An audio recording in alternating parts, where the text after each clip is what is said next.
ভাই প্রশ্ন করেছে, হুজুর আমি জেনা থেকে বাঁচতে পারি না, তাই সিদ্ধান্ত নিয়েছি বিবাহ করব। আমার মাসিক বেতন প্রায় 20,000। এক মেয়ে দেখতে গিয়েছিলাম, মেয়ে পক্ষ রাজি, কিন্তু তাদের দাবি 1,00,000 টাকা দেনমোহর নগদ দিতে হবে, কিন্তু আমার 1,00,000 টাকা নগদ দেওয়া সম্ভব না। এই বিষয়ে আমার করণীয় কি? এই বিষয়ে আসলে আমাদের প্রত্যেকেরই জানা দরকার, বিয়ে যার যার মোহরটা ধরবেন যার যার সাধ্য অনুযায়ী। আমরা অনেক সময় সমাজের মধ্যে বিয়েটা আল্লাহ তাআলা সহজ করেছে, এই বিয়েটাকে আমরা সামাজিক কিছু মানুষ এটাকে একদম কঠিন বানিয়ে দিয়েছে, যার কারণে আজকে বিয়ে কমে গিয়েছে, জিনা বেড়ে গিয়েছে। ঠিক কিনা বলেন? কি নতুন নতুন আইন করা হয়েছে যে এত বছর না হলে বিয়ে দিলে এটা বাল্য বিয়ে হবে। তাহলে বাল্য জিনা যে হইতেছে এর ব্যাপারে কোনো আইন করতে পারলেন না আপনারা? বাল্য বিয়ের ব্যাপারে আইন করা হয়েছে, বাল্য জিনার ব্যাপারে তো কোনো আইন নেই। এটা কোন ধরনের আইন বলেন আপনারা? এটা কোনোদিন শরীয়ত সমর্থন করে না। এই আইনকে বাংলাদেশ থেকে বাতিল করা দরকার। ঠিক কিনা বলেন?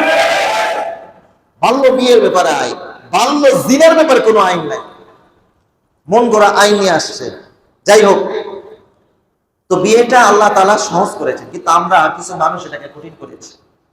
যদি আমরা বাবা মা যারা আছে, যদি আমি বুঝতে পারি যে আমার সন্তান তার এখন বিয়ের প্রয়োজন, সে যদিও কামাই না করতে পারে, কিন্তু আপনি বাবা মা হিসেবে আপনার সন্তানকে গুনাহ থেকে বাঁচানোর জন্য হলেও তাকে আপনি বিয়ে করিয়ে দেন। আপনি 2 বছর 3 বছর 5 বছর আপনার সন্তান, আপনার ছেলে এবং আপনার ছেলে বউকে খাওয়ান না, সমস্যা কি?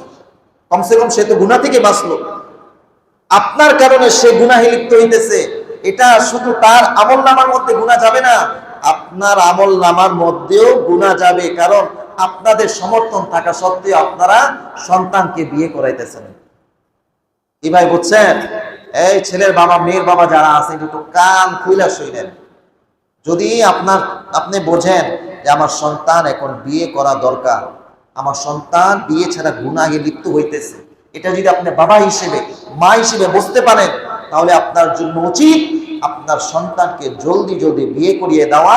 ছেলের বউকে আপনার দরকার হলে 2 বছর 3 বছর খাওয়ান, এরপরে যখন ছেলে উপযুক্ত হইব সে নিজে কামাই করে তার বউকে খাওয়াইবে, সমস্যা কি? আর দেনমোহরের ব্যাপারটা আমরা 10 লাখ 20 লাখ 15 লাখ 5 লাখ চাপাই দিই, এটা আসলে ঠিক না। যার যেমন সাধ্য আছে সেই সাধ্য অনুযায়ী দেনমোহর ধার্য করা। আপনি যদি 1,00,000 টাকা পারেন দিবেন, কিন্তু আমি 1,00,000 টাকার আমার সমর্থন আছে, কিন্তু আমি মেয়ে পক্ষ হয়ে না 5,00,000 টাকা দিতে হবে, কখন ছেড়ে দেয় ঠিক নেই। তো দরকার নাই তো আপনার এই ধরনের ছেলে খোঁজার। যদি এরকম ভয় থাকে এই ছেলের কাছে মেয়ে বিয়ে দিলে ছাড়াছাড়ি হওয়ার সম্ভাবনা আছে, তাহলে এই ছেলে দরকারই নেই আমার। আমি এমন বিশ্বস্ত, এমন ভালো ছেলে দেখবো যার প্রতি আমার ভরসা থাকে যে না, আমার মেয়েটা তার কাছে গিয়ে শান্তিতে থাকবে, ভালো থাকবে, ছাড়াছাড়ি হবে না। তখন আপনি ওই ছেলের তার রুজি অনুযায়ী, তার কামাই অনুযায়ী যতটুকু সে দিতে পারবে সেই সাধ্য অনুযায়ী তার উপরে দেনমোহর আপনি ধার্য করেন। মনে থাকবে তো ইনশাআল্লাহ? ভাই বুঝতে পারছেন কথাগুলা?